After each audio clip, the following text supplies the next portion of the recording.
अब जब से ये गोमूत्र का डॉक्टर बंबई का भाई ये समझा था कि इन्हें जानवरों का डॉक्टर है, बाद में पता चला नहीं है पेशाब पैखाने का डॉक्टर है। सुबह रिपोर्ट दो, शाम सुबह पेशाब दो, शाम में रिपोर्ट ले लो। पैथोलॉजी का डॉक्टर है और ऐसा लेके नाच रहे हैं इसको ना सूरत ना शक्ल। ऐसा मालूम होता खरबूजे पे से बस चली गई। कोई अच्छी सूरत का होता तो भी जरा तमाशा होता। ना लहजा सही है ना सूरत सही है, रिमोट कंट्रोल है, पीछे से कोई बटन दबा रहा खड़े हो जा रहा। अब ये जो माहौल बनाया जा रहा है और स्लोली पॉइजनिंग कर रहा है, क्यू टीवी वाले मार के निकाल दिए। मैं बैठा हुआ था क्यू टीवी वालों के बाद, दुबई में दावत थी लास्ट ईयर 14 या 15 मार्च को। तो टेलीफोनों पे टेलीफोना कर रहा, आप लोग मुझे माफ कर दीजिए, मुझसे गलती हुई, ऐसा हुई वैसा हुई। किसी ने इससे पूछा हज के बाद मदीना शरीफ जाना है क्या? हज के बाद मदीने पाक जो हाजी जाते हैं वो जरूरी है क्या? तो खड़े होके बोला हज के बाद जाना जरूरी नहीं है। तो मेरे से लोग पूछे वहां हाजी इकबाल वगैरह, हजरत ये ने ऐसा बोल रहा है। तो मैंने कहा भाई हर मुसलमान को जाना जरूरी है, वहां इन्हें नहीं जा रहा तो हम क्या करेंगे?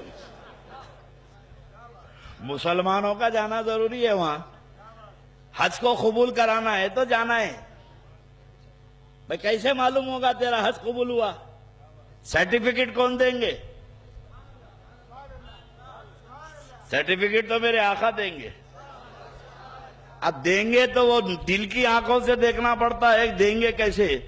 यही सर्टिफिकेट की बात पे एक बात याद आ गई। नवाब रामपुर हज को जा रहे थे, तो जाहिर है कि जब बादशाह हज को जा रहा था तो बड़ा धूम धड़ाके से जाते, पूरा स्टाफ जाता है। पूरा एक स्टाफ जा रहा है नवाब रामपुर का। ये नहीं इसका दादा, ये तो राजी है, ये मर गए तो ये पूरे शिया हैं। हज को जा रहे थे तो नवाब रामपुर के स्टाफ में एक सिपाही जो था, सोल्जर्स फौजी, उन्हें भी साथ जा रहा था स्टाफ में। उसके महल्ले में एक हज्जाम रहता था, बर्रा नाम था उसका।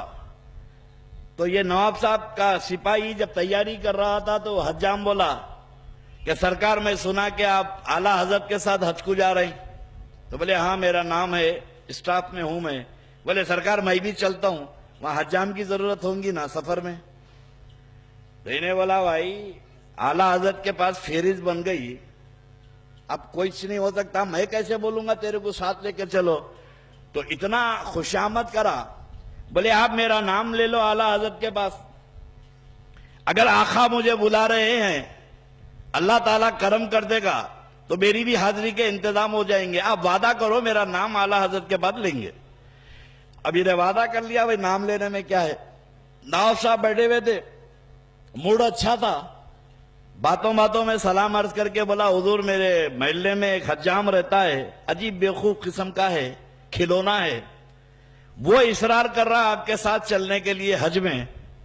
तो नवाब साहब का मूड क्या था पता नहीं, रख लो उसको साथ, रख लो उसको साथ रख लिए।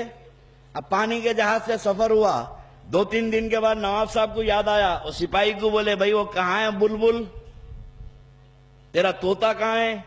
बोले सरकार है, हाजिर है, लाए।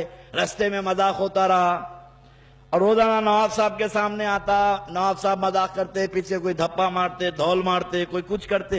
गरीब आदमी था, हंसी मजाक का सफर रहा, थोड़ा हंसते रहे, थोड़ा पढ़ते रहे, इबादत करते रहे, तबीयत को बहलाने। अब मक्के शरीफ गए, हज करे, मदीने शरीफ गए।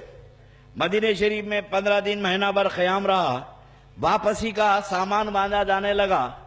तो इन्हें कहीं चला गया था, बर्रा नाम था, इन्हें कहीं बाजार चला गया था। वापस आया तो देखा कि नवाब का सामान तैयार हो रहा जाने का। तो इन्हें बोला आला हजरत कहां जा रहे हैं यहां से? तो नवाब साहब देख के बोले बर्रा हिंदुस्तान जा रहे हैं वापस। बोले ऐसा कैसा जल्दी चले जाते? अब नवाब साहब को मजाक सूझा। नवाब साहब बोले अरे भाई यहां से वही जाता है जिसको सरकार सर्टिफिकेट देते, हुजूर के पास सर्टिफिकेट मिलता, तेरा हज कबूल हुआ, हम लोगों को मिल गया, हम लोग जा रहे हैं। बर्रा तेरे को नहीं मिला, सरकार से सर्टिफिकेट तेरे को नहीं मिला, अब इन्हें सटपटा रहा। ये लोगों को तो सर्टिफिकेट मिल गया, मेरे को तो मिला भी नहीं। बर्रा तेरे को सर्टिफिकेट नहीं मिला, बोले सरकार ठहरी है, मैं अभी आया। दौड़े दौड़े मेरे आका के रोजे पे आया और रास्ता तमाम सोच रहा कि सरकार ये पैसे वालों को आप सर्टिफिकेट दे दिए, ये दौलतमंदों को सर्टिफिकेट दे दिए, अब गांव वाले मेरे से पूछेंगे सर्टिफिकेट बताओ, तो मैं कहां से बताऊंगा? आका आप तो रहमतुल्लिल आलमीन है, आप तो गरीबों का सहारा है, अगर आपके पास से हमको नहीं मिला तो फिर कहां से मिलेगा? अब ये रास्ता तमाम रो लेते हुए गया और मेरे आका की जाली के पास खड़े रह के रो रहा, सरकार मुझे दे दीजिए सर्टिफिकेट, वरना सर टपक पटक पटक के यही मर जाऊंगा। गांव वाले सर्टिफिकेट पूछा तो कहां से दूंगा मैं? आप तो मेरे आका रहमतुल्लिल आलमीन है, गरीबों का सहारा है, दीजिए सर्टिफिकेट। मैं जब तक नहीं हटूंगा मुझे सर्टिफिकेट नहीं मिला। अब बोले जा रहा, इतना रोया मेरे आका के दरबार में कि जालिये मुबारक से हाथ बरामद हुआ, जालिये मुबारक से हाथ बरामद हुआ और उसके हाथ में कुछ पर्चा रखा गया, ना वो कागज है ना वो कपड़ा है, मुश्क अंबर की खुशबू आ रही है, इसके हाथ में थमा दिए और फिर हाथ अंदर चला गया। अब ये बड़ा खुश हो गया कि मुझे भी सर्टिफिकेट मेरे आका ने दे दिया। अब पलट के आया, नवाब साहब जाने की तैयारी में पूरे सिपाही मौजूद हैं, आके बोला आला हजरत आप समझते थे कि आका ने आपको सर्टिफिकेट दे दिया? अरे मेरे आका ने मुझे भी सर्टिफिकेट दे दिया है, बोले मेरे नबी ने मुझे भी सनद दे दी है, तेरा हज कबूल हो गया।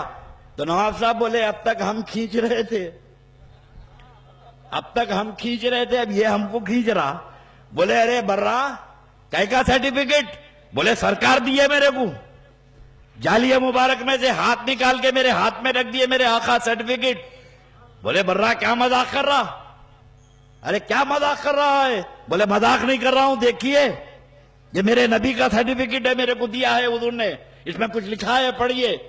नवाब ने जब हाथ में लिया तो ना वो कपड़ा है ना वो कागज है, मगर मुश्क और अंबर की खुशबू उसमें से आ रही है। नवाब ने खोला तो अरबी में लिखा हुआ है कि बर्रा बरीऊ का मिनन्नार, बर्रा मैंने तुझे दोज़ख से आजाद कर दिया। बोले